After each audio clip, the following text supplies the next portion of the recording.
think when you live in society, we have some rules. All the time you have rules, you know.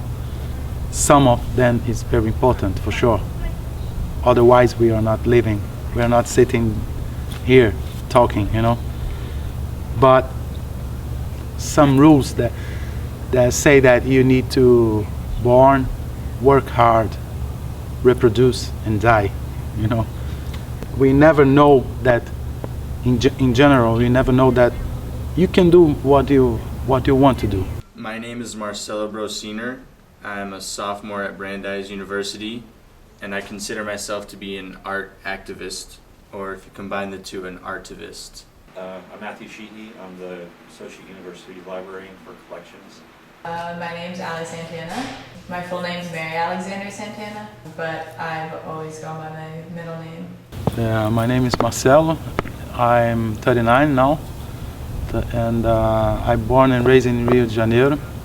I really think that art is the documentation of human experience, meaning that aside from, the legal matters of a society, art is really that creative outlet that humans need and thrive off of if they're going to progress as a society, as a people. Okay, I think self-expression is the most important thing that we forget to cultivate, and everybody expresses themselves differently, right? And I think that's really important to remember.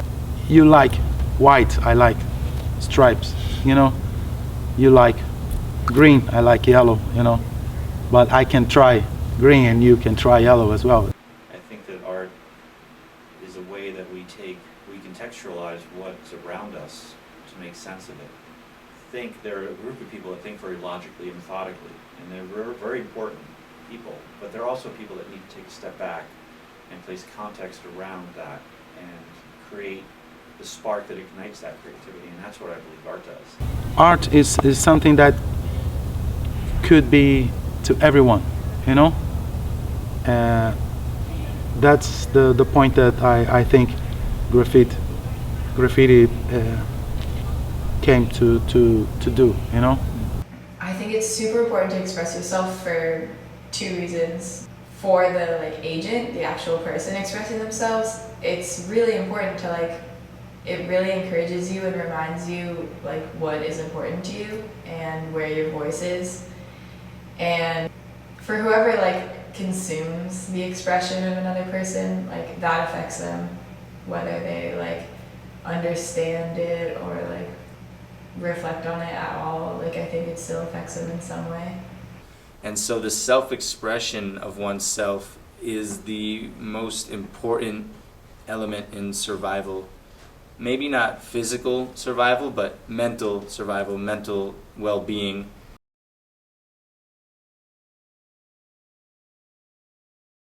So my freshman year, there was one area where I always preferred to study. It was this long row of desks. It would often be pretty empty, and it was just a large space where I could study quietly. And so there was a bathroom very nearby the desks, and that was always the bathroom that I would go to.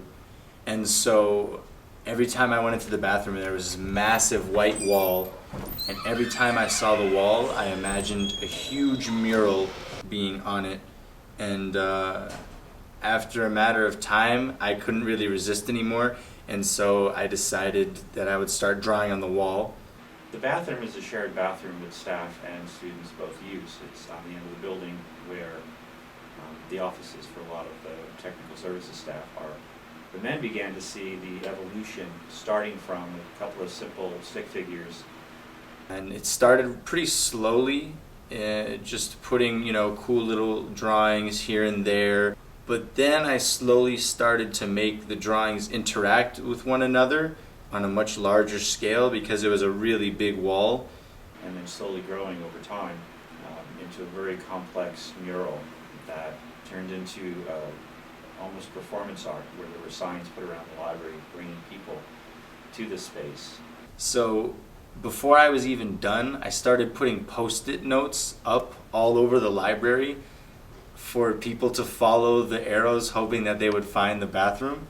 And so I also just started grabbing my friends left and right and bringing them into the bathroom and giving them sort of a museum-like tour of the mural and explaining the meaning behind certain things.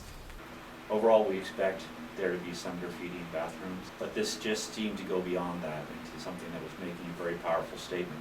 So initially there was some alarm about it.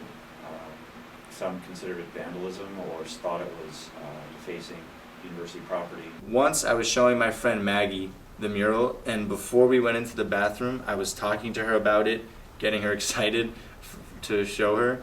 And then two Brandeis police officers walked over, and they were right outside of the bathroom. And so I kind of freaked out, and I just speed walked away from the bathroom, and there was another police officer right there, and I quite literally walked right under his nose, and I just sped out of the library. A Goldfarb Library staff member reported coming in contact with an individual who had defaced the Goldfarb lower-level men's bathroom. University police were sent to the Goldfarb Library but could not locate the individual. Police compiled a report on the incident.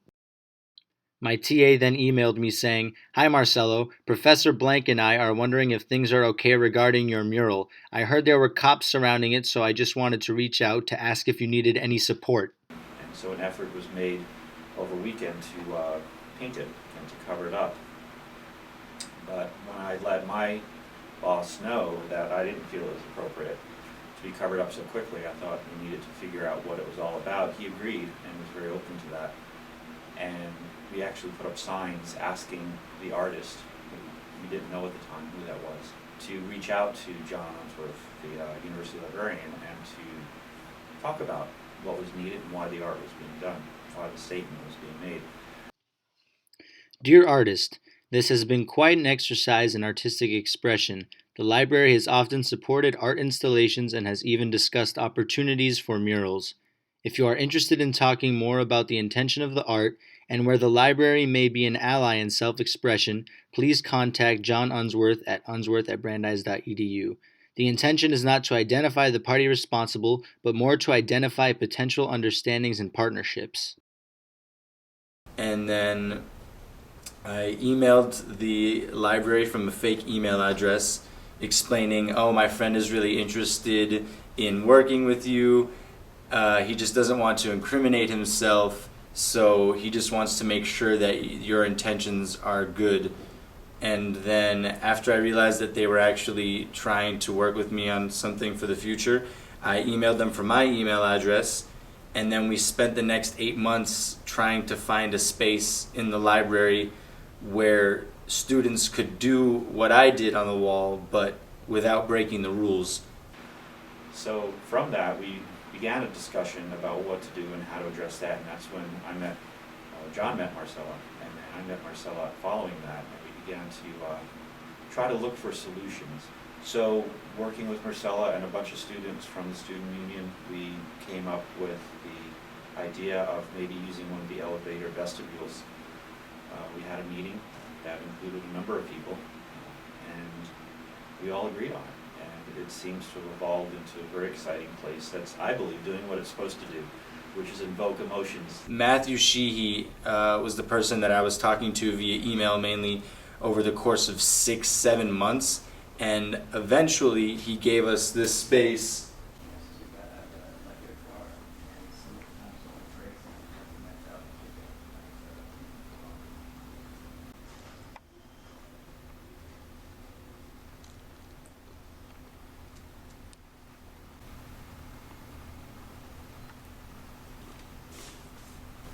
And it's grown super organically, and it's been fantastic watching people contributing different things, poems, short stories, quotations, drawings.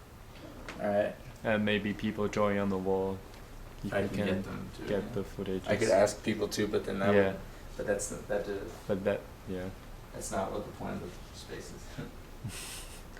And so it's really been fascinating watching the space grow as a place for the self-expression of students.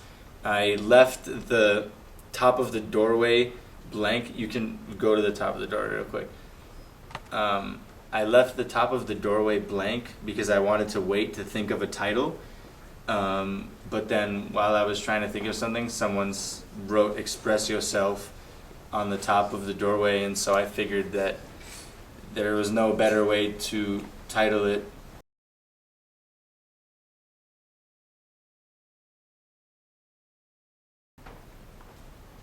Without art, the world would be boring.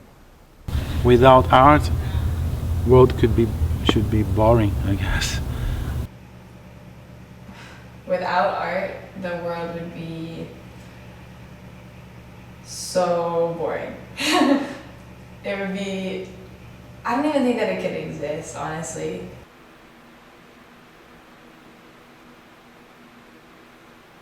Without art, I don't think there'd be a world.